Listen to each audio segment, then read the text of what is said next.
Countdown for blastoff.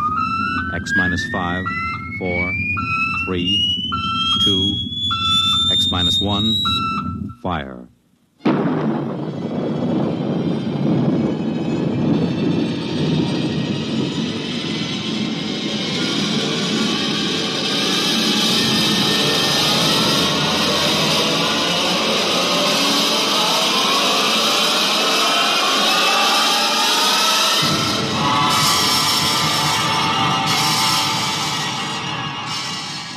From the far horizons of the unknown come transcribed tales of new dimensions in time and space. These are stories of the future, adventures in which you'll live in a million could-be years on 1,000 maybe worlds. The National Broadcasting Company, in cooperation with Street and Smith, publishers of astounding science fiction, presents X minus 1.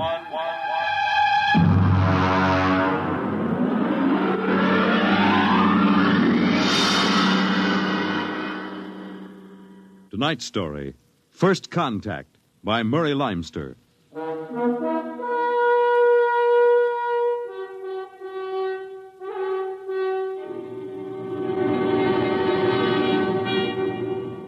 They had been in space 6 months now, moving with the incredibly faster-than-light speed of the overdrive. In 6 months, they had gone from Earth outward and outward to the crab-like nebula with the twin stars. A routine flight of exploration and scientific research. Solid object about 90,000 miles away, sir. Located, Dort. Exactly. Identify it. A small object, sir. Captain, I've never seen anything like this before. Whatever it is out there is coming toward us at an incredible speed and retreating to zero just as rapidly. What's the mass of the object, Dort? Well, it varies with the distance from us, sir. Step up the scanners. Well, nothing, sir. Absolutely nothing shows out there. And yet there must be something. Those alarms are foolproof. Action stations, man all weapons. Condition of extreme alert in all departments immediately. Captain, what is it? Dort, I ran into the same thing once before on the Earth-Mars run. We were being located by another ship, and their locator beam was the same frequency as ours. Every time it hit, it registered as something solid and monstrous. But, Captain, we're the only Earth ship in 18 light years around. How? I didn't say it was another Earth ship out there, Dort. Another race? That's right. There's a spaceship out there, all right. But it's not manned by human beings.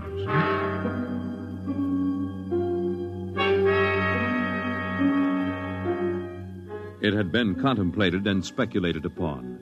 Mathematically, it was almost a certainty that such a race existed. But in 18,000 Earth years, no human spaceship had ever encountered them. Now the situation was precipitated, and somewhere outside the Earth vessel there was an alien race. Of what shape? Of what quality? Of what psychology?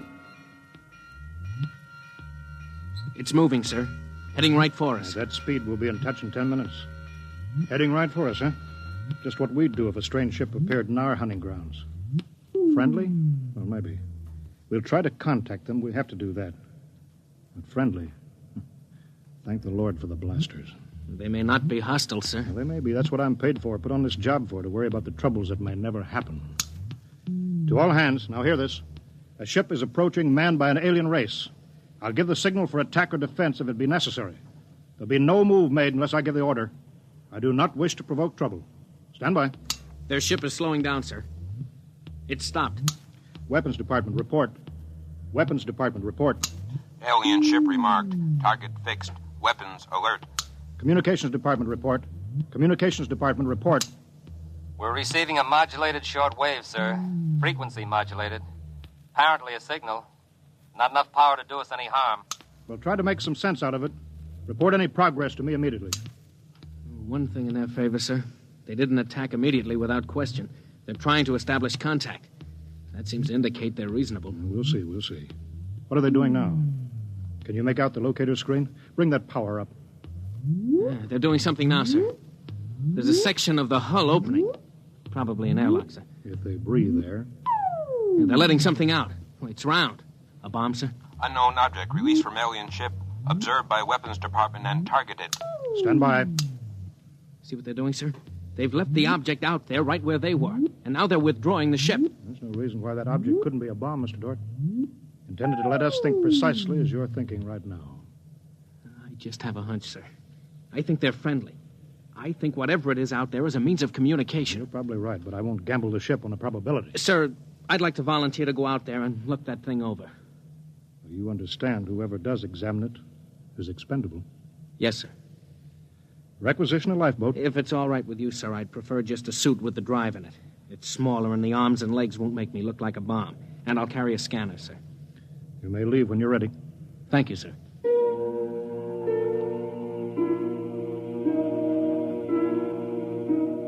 I'm all ready. Clear the lock and let me out.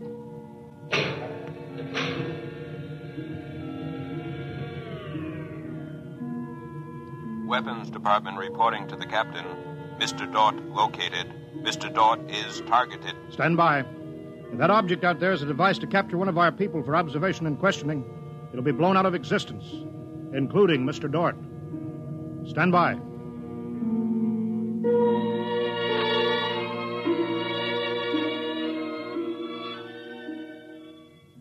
Mr. Dort. Mr. Dort. Report. Object, as you can see on the scanner, sir, is covered with many small horns, like the detonating horns of the obsolete mines formerly used in naval warfare. Is that their purpose, do you assume, Mr. Dort? I'm going to find out, sir. I'm going to grab one.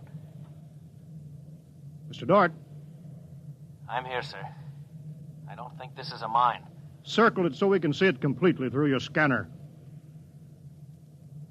Deadlock, sir.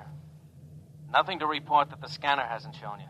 Oh, wait a minute, sir. A section of the outer hull seems to be opening. Do you see it? Very good, Dort. Hold that. I'm sure it's a communications device, sir. It looks like it.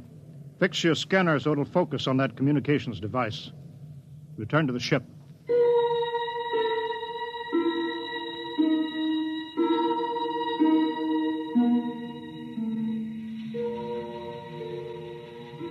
Communications Department. Communications Department. Progress report, please. We've established communication, sir. Is there a psychologist on the team down there with you? Yes, sir. Mr. Burns is working with us. Will both of you please report to the bridge at once?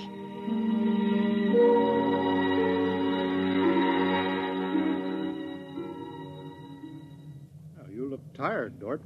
We've established fairly satisfactory communication, sir. They seem to have highly developed thought patterns. We got a satisfactory translation from the machine on the fourth attempt. We can say almost anything we want to say to each other now. Of course, how much of what they tell us is the truth, we have no way of knowing. Mr. Burns, you're the psychologist. What do you think? Well, I don't know, sir. They seem to be completely direct. They haven't let slip even a hint of the tenseness we know exists. They act as if they were setting up a means of communication for friendly conversation, but, well, there's an overtone that... Yeah? Well, Mr. Burns, I have a decision to make.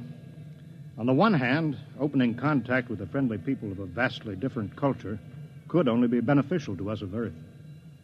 On the other hand, if they're hostile, I ought to blast them out of existence without any other preliminaries. Oh, but, sir, you can't... I'm not talking to you, Dort. It's not warranted yet, sir. Yes. Now, hear this, all departments. Hear this, all departments. This ship is on an extended alert. Provisions will be made so that personnel can have maximum rest and nourishment.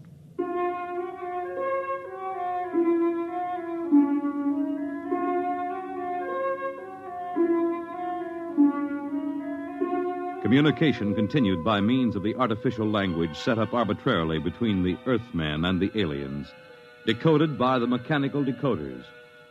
Dort disobeyed orders. He lived on powerful stimulants so that he could stay with the communications machine. Talking to the aliens. Other people. Are we being received? We are receiving your message. The chief of this ship wishes to speak with the chief of your ship. The message is heard by the chief of this ship. The chief of this ship communicates that he will hear the message of the chief of that ship. Go ahead, sir. People of the other ship, I'd like to say the appropriate things about this first contact of two dissimilar civilized races, and of my hopes that a friendly intercourse between the two peoples will result. People of that ship, what you say is all very well, but is there any way for us to let each other go home alive? That's all, sir. They've stopped sending. And very direct people. Very direct. But, sir, I don't follow. I didn't know what that meant. Is there any way for us to let each other go home alive? It means what it says, Dort. Sir, what's to stop us from just cutting communication and leaving, and they can do likewise? What's to stop us? Simply that whichever ship leaves first will be followed by the other. If they find Earth and get back to their own planet and we don't know where that planet is, Earth will be completely at their mercy. If they leave first, we'll follow them. We'll attempt to find their home planet. Dort, could you swear to any decision that the policymakers on Earth will come to? Sir, even if they do follow us, the closer we get to home, the more of our ships and weapons they'll face. They'd never get away. Well, how do you know that they can't communicate with their home planet without returning? We can't, sir. How do you know they can't? I don't, sir. So that's the situation. We'll sit out here, facing each other, trying to outguess each other, until time wears us out. And we'll have to face the fact. Either they destroy us or we destroy them. Navigation officer, attention. Navigation officer, attention. Every star map on this ship is to be prepared for instant destruction. The chief of this ship wishes to know whether the chief of that ship can suggest an answer to the problem concerning us both. Do you want me to answer that, sir? I'll answer it myself. Tell me when to talk. Now, sir. I am giving that matter personal attention. Every effort will be bent to the solution of this problem. Will you consider a temporary truce in the meantime? What would a truce gain? Could we trust you? Would you trust us? I suggest that we continue as we have up to this particle of time. I agree. Sign off, Dort.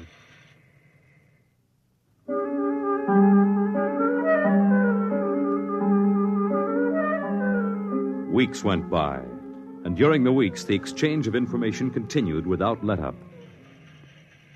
What particle of time are the people on that ship at? The resting time. All rest except myself and others on alert duty. Same on this ship. You people of that ship are very similar in many ways. Do you have a family? I have a mate. I have a mate and 3 offspring. It is too bad for them, as well as us, to have to kill each other. This ship can't see any way out of it. Can that ship? If we could believe each ship, yes. Our chief would like it. But we can't believe you, and you are afraid that we do not tell the truth, although we do.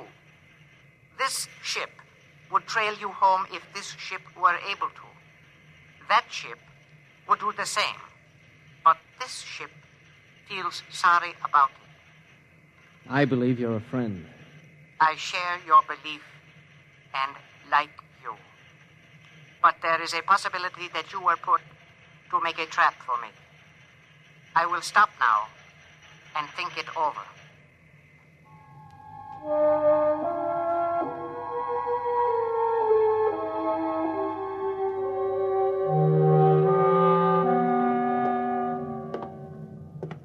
Just sit down, Dort. Control yourself. We're all under tension.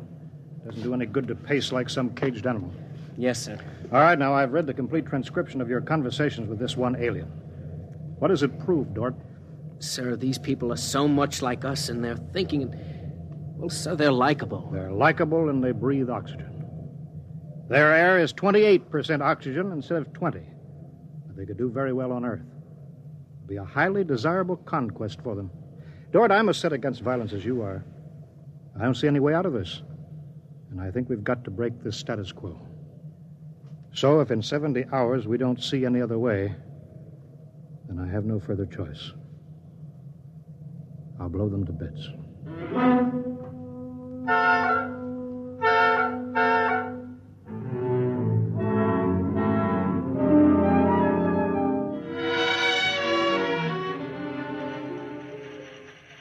Will that ship receive communications?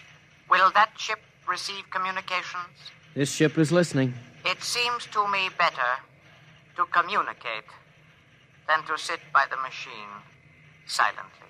I would have called you, but you signed off before. The problem goes around and around. I find no answer. Perhaps we could turn our thoughts to other things.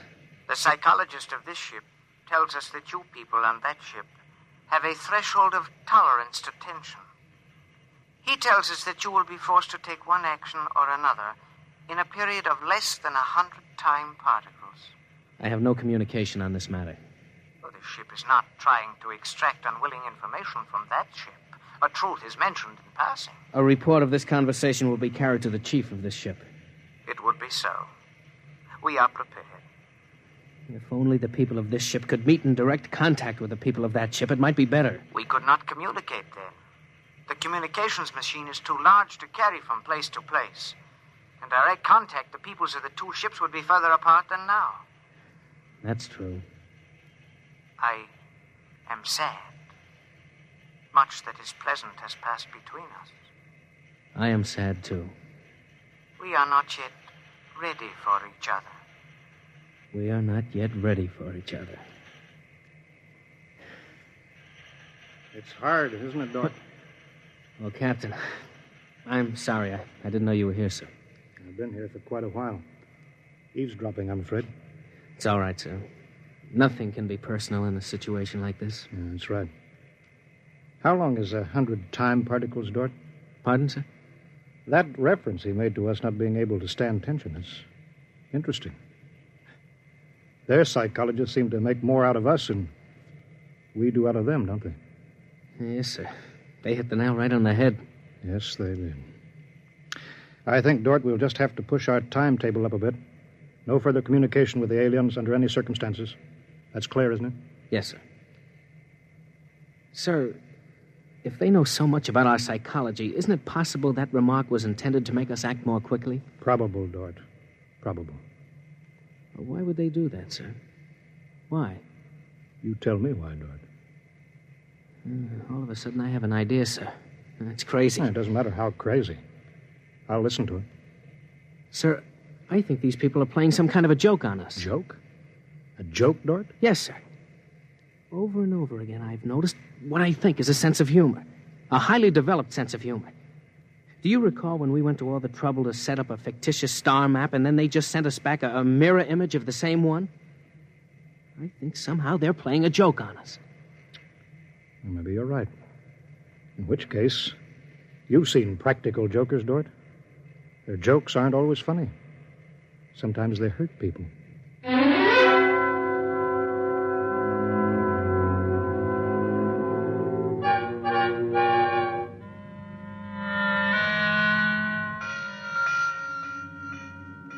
All departments, man, instant alert. All departments, man, instant alert. Report instantly. Report instantly. Weapons Department alerted. Target, the enemy ship. On target, sir. Stand by. Fire!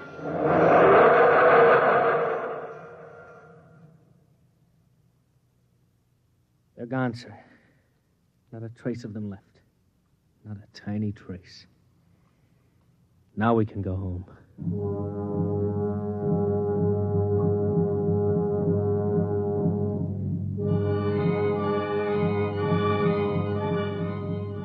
Communications to Captain. Communications to Captain. Report. Sir, I'm picking up new signals. Same frequency as the original alien signals. That's impossible. That ship was destroyed. I'm receiving signals, sir. Set the machine up. We'll be down there in a minute. Mr. Dort, come with me, please.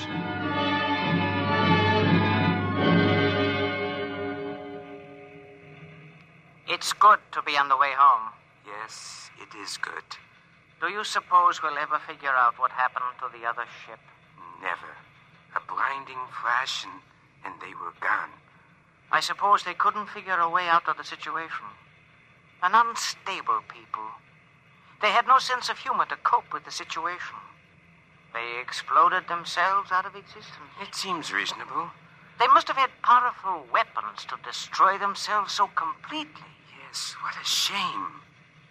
In a way, I grew to like them. This isn't meant for us, sir. I don't know what's happening, but I think we're overhearing a private conversation. I understand, Dort. Be quiet, will you? Many things might have come out of a relationship with that people. They were describing a disease they call cancer. I think it is similar to the Frogren syndrome. We might have helped them. They might have helped us, too. Well, too bad. We'll never find them again, I think. The odds of such a chance meeting in the vast space of the whole universe. There are no figures for such odds, are there? Turn it up, Dort. Turn it up louder. That's all there is, sir. The signal stopped there. Sir, I don't know how, but somehow when we fired at them, we didn't destroy them, but we did set up a condition whereby they've become invisible to us, and we've become invisible to them. Captain to Engineering Department. Halt forward motion. Captain, why are we stopping? Listen, Dort, you say they're invisible. They are, but they're not destroyed because we just heard them. They're out there somewhere. Invisible. Well, you heard them, so they're heading for home. We're invisible to them, too, sir. How do you know, Dort? How do you know this whole thing isn't a setup? Well, suppose that's true, Captain. You heard their conversation. They weren't talking like any monstrous people. They seemed decent and warm, just as decent and warm as we are. How do you know this conversation wasn't planned, deliberately set up for us to hear? How do you know that, Dort? Yes, sir, you're right. They may be out there and they may not. They may be telling the truth or they may be trying to trick us. They may be friends or they may be the most deadly enemies. You said they had a sense of humor, Dort. What a joke to play. To deliberately set up a situation where we wouldn't know fact from fantasy, truth from lie. Wouldn't that be a joke, Dort? Yeah, but we don't know that they did that, sir. And we don't know that they didn't. We don't know anything. Sir, does that mean we never go home again? I don't know. I have to think about it. I have to think about it.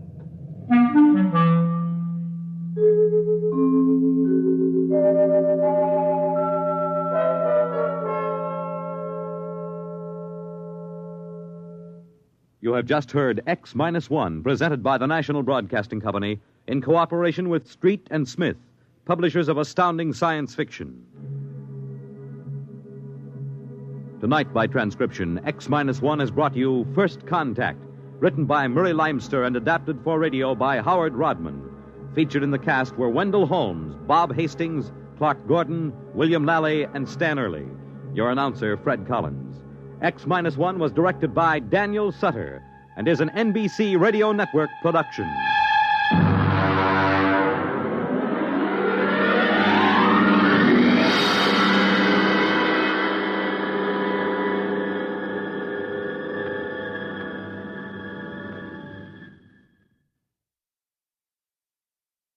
Next week at this time, over most of these stations, NBC will present This is Carnegie Hall, a special concert featuring the Symphony of the Air Orchestra.